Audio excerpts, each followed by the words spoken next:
Former U.S. President Donald Trump has said he will hold a news conference on January 6, on the first anniversary of the riots that attacked the Capitol, to protest his electoral loss, repeating unfounded claims about election fraud.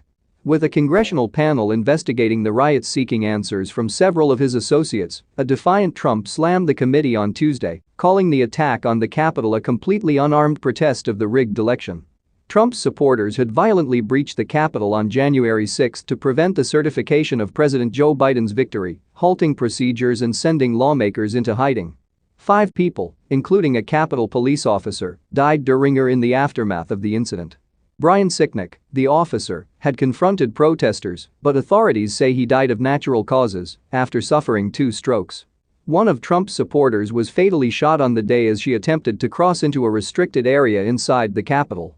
Democrats have said the riots amount to an insurrection that aimed to violently reverse the election result and keep Trump in power.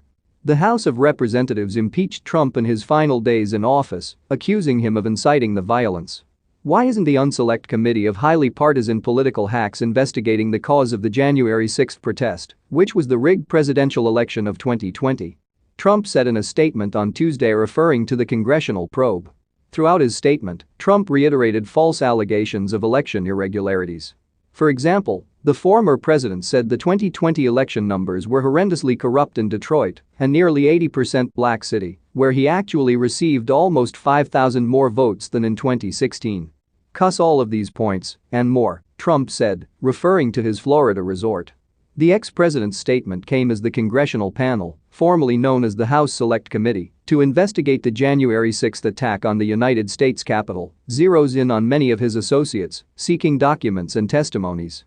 The committee announced on Monday that it requested information from Republican Congressman Scott Perry of Pennsylvania in the first public effort to probe the possible involvement of a sitting lawmaker in the January 6 events.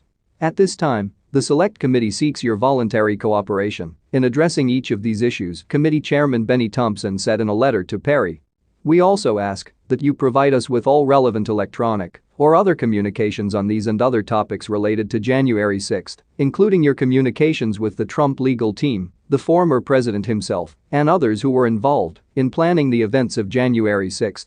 Steve Bannon, an ally and former advisor to Trump, is facing criminal contempt charges that carry up to a 1-year jail sentence for rejecting the committee's requests for information. Earlier this month, the House also voted to hold former Justice Department official Jeffrey Clark and ex-Trump Chief of Staff Mark Meadows in contempt of Congress, but the duo have not been indicted by the Justice Department. Meadows responded by suing the committee as well as House Speaker Nancy Pelosi, calling the congressional subpoenas he faced unlawful and unenforceable. Trump himself has refused to turn over documents to the committee, claiming executive privilege from his time as president, an argument that a federal court of appeals has rejected. The committee is investigating a singular event in this nation's history in which there is a sufficient factual predicate for inferring that former President Trump and his advisors played a materially relevant role, a U.S. Circuit Court of Appeals in Washington, D.C. ruled on December 9.